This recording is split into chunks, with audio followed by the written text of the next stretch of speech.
ఆస్ట్రేలియాలో 2,27,00,000 మంది నివసిస్తున్నారు. కానీ అదే దేశంలో ఏకంగా 20 కోట్ల కుందేళ్లు ఉన్నాయి. అంటే మనుషుల జనాభా కంటే ఇవే 10 రెట్లు ఎక్కువ. ఈ కుందేళ్లు ఈ ఆస్ట్రేలియాలో ఎంత విధ్వంసం సృష్టిస్తున్నాయంటే అక్కడి ప్రభుత్వం వీటిని వినాశకరమైన జీవులుగా ప్రకటించింది. సో ఆస్ట్రేలియా వీటి నుంచి విముక్తి పొందడానికి ఎన్నో ప్రయత్నాలు చేసింది, కానీ అన్నీ విఫలమయ్యాయి. కానీ మరోవైపు చైనా గత 30 ఏళ్లలో 40 లక్షల కంటే ఎక్కువ కుందేల్ని దిగుమతి చేసుకుంది. అయితే మీరందరూ అనుకున్నట్టు వాటిని చైనా తినడానికి దిగుమతి చేసుకోలేదు. వాటిని కొన్ని ప్రయోగాల కోసం దిగుమతి చేసుకుంది. అందులోని భాగంగానే చైనా కుబేచి ఎడారిలో ఒక వినూత్న ప్రయోగం చేసింది. సో దాని రిజల్ట్స్ చూసి ప్రపంచమంతా షాక్ అయింది. అసలు ఆ ప్రయోగం ఏంటి? చైనా ఎందుకు ప్రతి సంవత్సరం కొన్ని లక్షల కుందేల్ని ఇంపోర్ట్ చేసుకుంటుంది? ఈ వీడియోలో డీటెయిల్గా ఎక్స్ప్లెయిన్ చేస్తాను. వీడియోని అయితే ఎండ్ వరకు చూడండి. మీరు కానీ కొత్తగా చూస్తున్నట్టే ఒక లైక్ చేసి సబ్స్క్రైబ్ చేసుకోండి. ఇలాంటి మరిన్ని వీడియోస్ మీకోసం తీసుకొని వస్తా. లేట్ చేయకుండా వీడియోలోకి వెళ్దాం. ఫ్రెండ్స్, ఇప్పుడు ఒక పచ్చని భూమిని ఎడారి మింగేసి దాన్ని కూడా ఎడారిగా మార్చే ప్రక్రియని డెజర్టిఫికేషన్ అని అంటారు. సో ఈ డెజర్టిఫికేషన్ కి మంచి ఉదాహరణే చైనాలోని కుబేచి ఎడారని చెప్పుకోవచ్చు. ఎందుకంటే ఒకప్పుడు కుబేచి ఎడారి ఏటా 5 లక్షల ఎకరాల చొప్పున విస్తరిస్తూ ఉండేది. అంటే ప్రతి సంవత్సరం ఇది 5 లక్షల ఎకరాల సారవంతమైన భూమిని మింగేసేది. ఆ సమయంలో చైనా ఈ వేగాన్ని తగ్గించడానికి ఎంతో శ్రమించింది. 1950 మరియు 1960 కాలంలో చైనా ప్రభుత్వం దీన్ని కంట్రోల్ చేయడానికి ఎన్నో ప్రాజెక్టులు మొదలుపెట్టారు. ఉదాహరణకి ఇసుక నియంత్రణ కేంద్రాలు ఏర్పాటు చేశారు. ఎడారిలో చెట్టులు నాటారు. కానీ ఇసుక ఎడారి యొక్క విస్తీర్ణం మాత్రం ఆగలేదు. సో అలాంటి సమయంలో వాంగ్ వెన్బియో అనే స్థానిక వ్యాపారవేత్త అంతా మార్చేశాడు. వాంగ్ తన డబ్బుని ఒక వింత ఆలోచన మీద పెట్టుబడి పెట్టాడు. అతను 100 ఎకరాల ఎడారిలో ఎడారి పొదలను స్క్వేర్ షేప్లో అమర్చాడు. వాటి మధ్యలో విల్లో చెట్లుని నాటడం మొదలుపెట్టాడు. విల్లో చెట్లు అనేవి నీరు లేకపోయినా బతకగలవు. ఎందుకంటే దీని వేర్లు ఎడారిలో 300 అడుగుల లోతు వరకు వెళ్ళి నీటిని వెతుక్కుంటాయి. అంతేకాకుండా ఈ విల్లో ట్రీ యొక్క వుడ్ ద్వారా పేపర్ మరియు ఫర్నిచర్ తయారు చేసుకోవచ్చు. కానీ ఇవి ఎడారిలో బ్రతకడం చాలా కష్టం. ఎందుకంటే కుబేచి ఎడారిలోని బలమైన గాలులు ఇసుకను ఎగరేస్తాయి. దీనివల్ల భూమిలోని తేమ ఆవిరైపోతుంది. అందుకే ఈ మొక్కలను గాలుల నుండి కాపాడడానికి చుట్టూ పొదల్ని అమర్చారు. మొదట్లో అందరూ వాంగ్ని చూసి నవ్వారు. ఎడారిలో చెట్టులు నాటే పిచ్చోడని ఎగతాళి చేశారు. కానీ అతని ఉద్దేశం ఎవరికీ తెలియదు. అయితే చెట్లు నాటిన 3 సంవత్సరాల వరకు అంతా బాగానే ఉంది. కానీ తర్వాతే ఒక కొత్త సమస్య ఎదురైంది. అదేంటంటే పేపర్ మరియు ఫర్నిచర్ పరిశ్రమకు అమ్మాలంటే చెట్లకు వచ్చే కొత్త రెమ్మలను వెంటనే కత్తిరించాలి. అలా చేస్తేనే చెట్టు ప్రధాన కాండ లావుగా పెరుగుతుంది. సో దానివల్ల చెట్టు మరింత బలంగా మరియు దృఢంగా ఉంటుంది. కానీ ఎడారిలో ఈ పని చేయడం అనేది చాలా కష్టమైనది మరియు ఖరీదైనది కూడా. సో అప్పుడే ఈ కథలోకి ఒక హీరో ఎంట్రీ ఇస్తాడు. ఆ హీరో ఎవరో తెలుసా? అవే కుందేళ్ళు. అవును, ఆస్ట్రేలియా దేశానికి కుందేళ్లు భారంగా అనిపించినా చైనా దేశానికి మాత్రం కుందేళ్లు ఒక అద్భుతమైన వరంగా మారాయి. సో అందుకే చైనా ఇప్పటి వరకు 40 లక్షలు పైగా రెక్సీ ర్యాబిట్స్ని అనే కుందేలు దిగుమతి చేసుకుంది.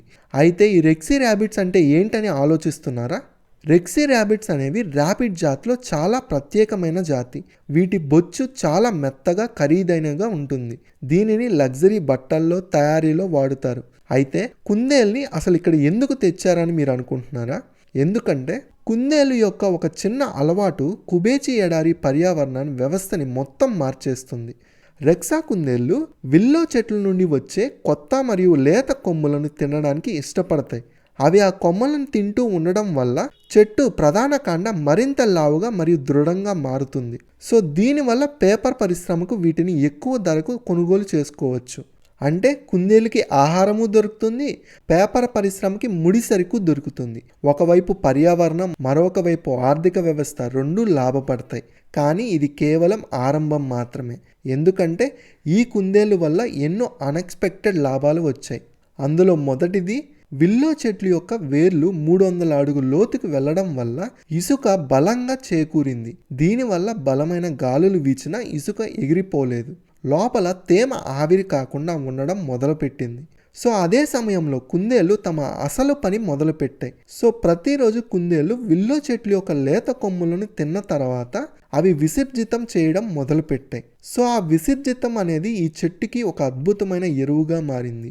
చైనా యొక్క జీరో వేస్ట్ సిస్టంలో ఇది ఒక విలువైన ఉత్పత్తిగా మారింది. అంతేకాకుండా ఈ జాతి కుందేళ్లు ఎక్కువగా పిల్లల్ని కూడా కంటాయి. ఒక ఆడ కుందేలు ఏడాదికి సుమారు 50 పిల్లల వరకు జన్మనిస్తుంది.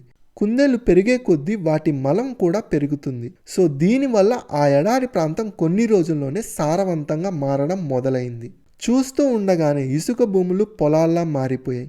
అక్కడ ఇప్పుడు ఆర్గానిక్ కూరగాయలు కూడా పండిస్తున్నారు. అయితే ఇదే కాకుండా ఆ రెక్సో కుందేళ్లు మరో కీలకమైన పాత్రను కూడా పోషించేవి. అదేంటంటే రెక్సో కుందేళ్లు గడ్డిని సులభంగా అరిగించుకుంటాయి.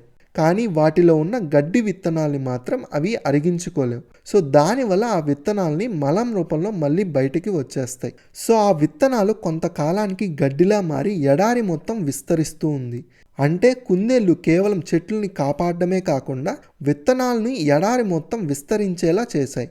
ఇది ఒక స్వయం సమృద్ధి చక్రంగా మారింది. కుందేళ్లు నిజంగా ఎడారిని పచ్చగా మార్చాయి. ఈ ప్రయోగం విజయవంతమైన తర్వాత వ్యాంగ్ అక్కడితో ఆగలేదు. అతను 100 బుల్డోజర్లను అద్దెకు తీసుకొని ఎడారి యొక్క తిన్నెల్ని చదునం చేయడం మొదలుపెట్టాడు.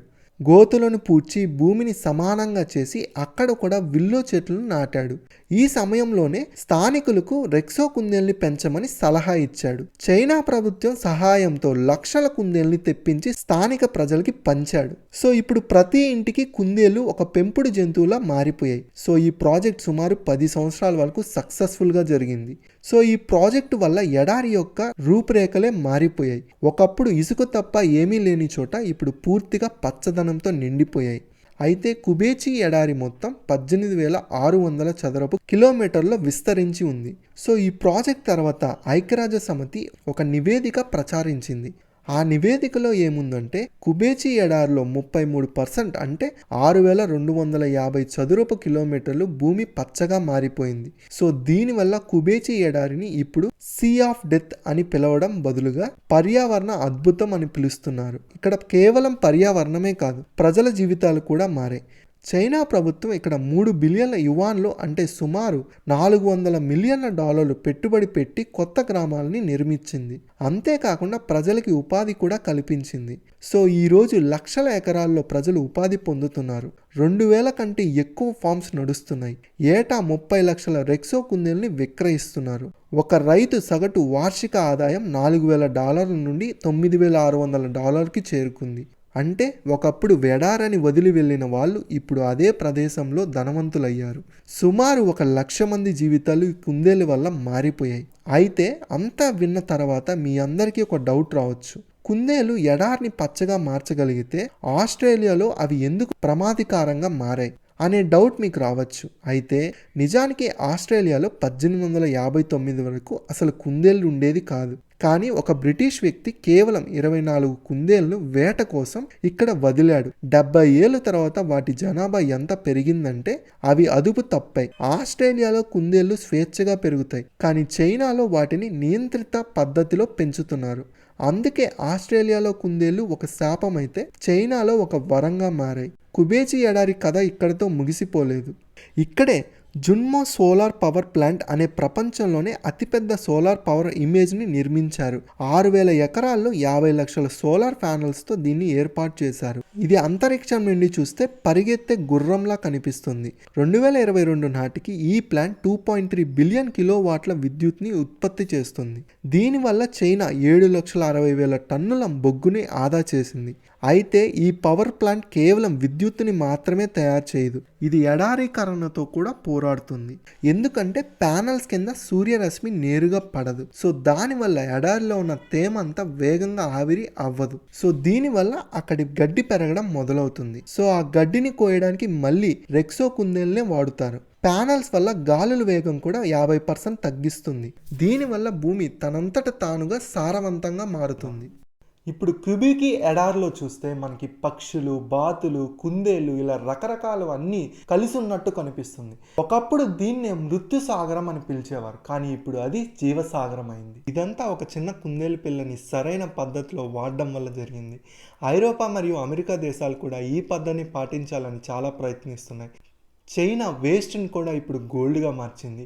అందుకే చైనా అన్ని రంగాల్లో ఇప్పుడు మొదటి స్థానానికి దూసుకొని వెళ్తుంది. అయితే మనం ఈ క్యూబికీ ఎడారిని చూసి ఏం నేర్చుకోవచ్చు అంటే, మనిషి ప్రకృతితో కలిసి పనిచేస్తే మృత్యు ఉన్న చోట కూడా మనం పచ్చని తోటని సృష్టించవచ్చు. సో ఈ వీడియో అయితే ఇంతే గైస్. మీకు కానీ ఈ వీడియో నచ్చితే ఖచ్చితంగా లైక్ చేయండి, అలాగే మీ ఒపీనియన్ని కామెంట్ చేయండి. అలాగే మరిన్ని వీడియోస్ మీకు కావాలంటే మన ఛానల్లో ఉంటే మంచి మంచి కంటెంట్స్ ఉంటాయి.